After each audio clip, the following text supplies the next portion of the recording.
Okay, so we are standing here with one of the best friends of Hungarian democracy and European green democracy, Mar Garcia, who is the Secretary General of the EGP, the European Green Party, and one of the hosts of this brilliant event today in Valencia, the local councillors network of the Green Party.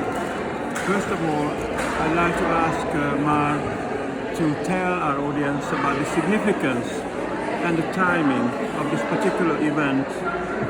What is the message of the Secretary General to the Hungarian viewers in our channel? Okay, thank you for this interview, Zoltan. That's it's an honor. So thank you for asking my questions. The Greens have been investing in strengthening the answers in the closest level to the citizens now for a long time. It's probably the most challenging because the local level is a very diverse one all over Europe. You have local elections in different timings in Spain, in Italy, in Hungary. They never coincide. You also have a lot of different competences in the different levels. So being a local councillor in Budapest is not the same as being a local councillor in Helsinki. Is not the same as being a local councillor in Madrid. So to combine all these diversities is a challenge. But we really believe that the green answers for a better life, for the fight against the environmental challenge that we have today, are super well fit. And so I would welcome the citizens to consider the green options on their closest level, as they have done so in cities like Budapest with the very nice result on these last elections in many districts. So yes, like green answers for the closest level that is going to have a big impact on your life. That takes us to the second question, which is your assessment of this game between the big brothers in the EU, the Commission, and the Hungarian government, sparking this Article 7 rule of law conditionality procedure. What is your assessment about that? Is it a recipe? We just had a session about that. Can money, or the lack of money, civilize democracy, you think? So, I think that democracy is not a given. I think that democracy is a system that you need to constantly take care of in order to keep it, in order to improve it, in order to consolidate. Like a garden. I believe that what is happening to democracy in Hungary is not as a minor thing. So if the European Union doesn't stop being, blinding what Viktor Orban is doing to Hungary, they are not contributing to strengthening the democratic health of the European Union. To my humble opinion, Viktor Orban is not playing the democratic rules, and if we keep supporting Viktor Orban, financing his structure, we are running against ourselves. Again, Hungary is much more than Viktor Orban, much more. So I think that the European institutions should find a way forward to support Hungarian citizens beyond their national structures, because it's been proved also after the results of these last elections that Mr. Orban is abusing his power and not working on strengthening diversity that democracy deserves. And for example, financing directly municipalities could be a way forward on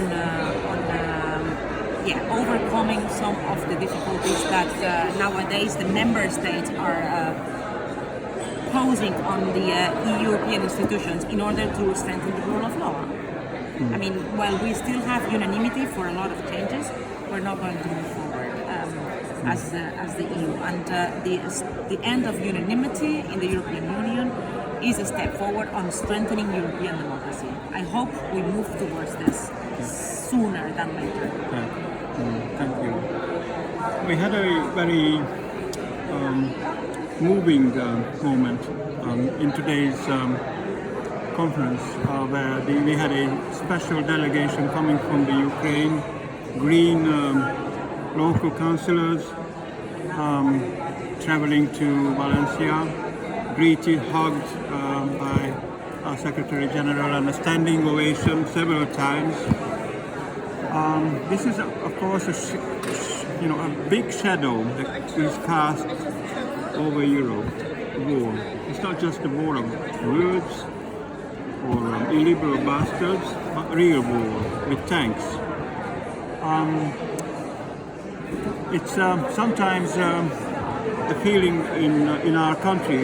It's not just because of our regime, is that we are trapped, and it's very difficult to set a map where we can find the gateway to freedom. What is your map?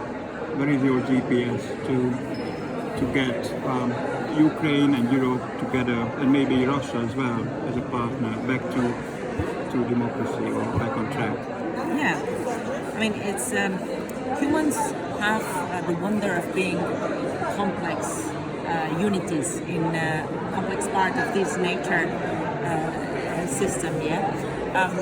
And that is good and bad. So I think that there is not a straightforward way or a route in any GPS towards freedom, but I think it's a constant daily fight, And sometimes the difficulties are smaller. Sometimes, like now with the war in Ukraine, the difficulties are huge, especially for the Ukrainian peoples, to which I would like to just convey my solidarity and my support. And it's very easy to say it from Western Europe, but we really try to have them present in our daily lives. We really try to make our best to visibilize the conflict here, to give them their voice.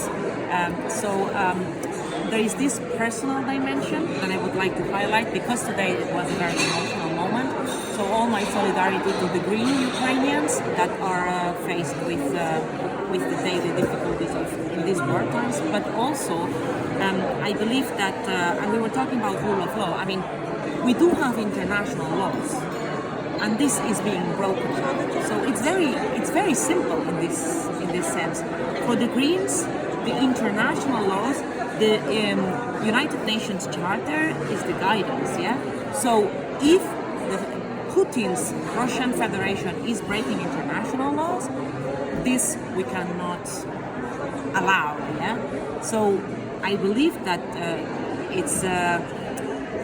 it's a way forward to stop and to tell Putin that he cannot do whatever he wants in an international order, where we do have a rule of law that we would like him to also follow. This is one thing, and of course, the second thing is that Europe is trapped on the necessity on the current necessity of energy that Russia is providing. So the way forward is energy independence, and that means that the just transition, so energy efficiency and renewable, needs to be accelerated, because this is what is going to liberate us from the dependency of the Russian gas that is now subsidizing his own war. So I believe that more green transition quicker than ever is what we need on this way forward outside of this bloody war that is kicking the borders of Europe.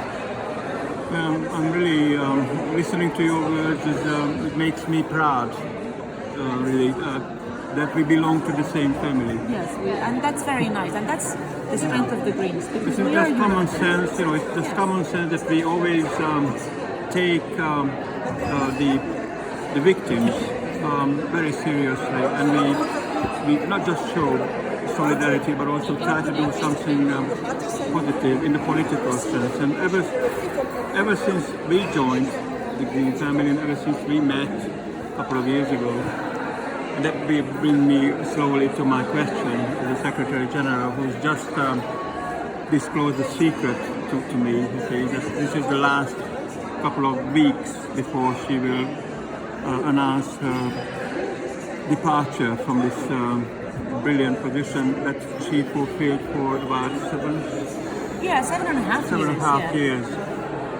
As a Secretary General of the European Greens, if you look at the statistics of the European Parliament or the European parties, the green wave of the European Greens across Europe, including Hungary, luckily, we still have 11 MPs. Yes. 11 MPs, which is a miracle. Yes, especially in these difficult circumstances. Yeah, which is a miracle, I couldn't believe. In that sense, we are successful. Under your kind of guidance from the EGP, I'd like to ask you, maybe in our last interview in that capacity, Yes. how would you stack, what would you, the balance, or what would you say that you achieved, that you wanted to, that you really would highlight in your kind of legacy of 7.5 years? And what would be the message as a departing captain from this green boat to the Hungarian audience? So, I mean, the first thing that I'd like to say that this is a common effort. I'm just another contribution in this universe, in this green universe. So, I've just been here, temporary, contributing from a very humble position, or like, and now others will do at least the same job as me, even better, I'm sure. So at least my experience after these 7.5 years is of a lot of comfort and also satisfaction because of the evolution of not only the green ideas that they are more and more gaining ground and becoming more popular. I personally believe the future is green, but of course, I mean, what I believe it doesn't matter, because at the end is our capacity to convince people that matters.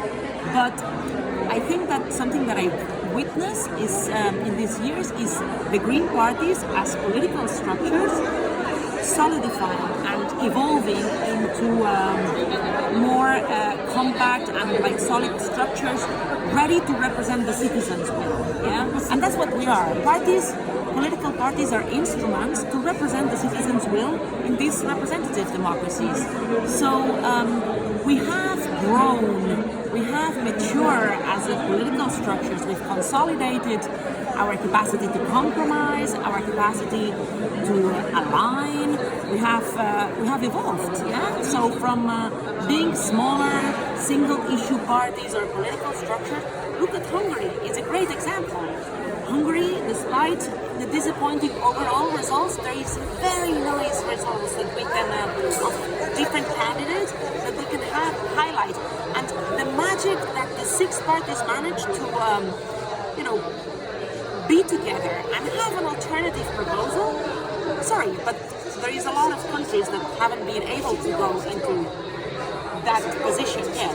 So I want to encourage, I mean, it didn't work this time, but I want to encourage my green parties in Hungary to keep feeding the green family with your fantastic illusion, with your ideas, with new ways of conquering, this political field in the battle against, you were saying, these illiberal democracies that unfortunately are more and more occupying our countries. So I just finished my second term with a lot of satisfaction and with a lot of hope that we can become a voice for the future, and that we can be this option, the political option that citizens trust every day more and more. Yeah, on that note, this is the least to say we are very grateful that we had the fortune of working with you for a couple of years. The pleasure is mine.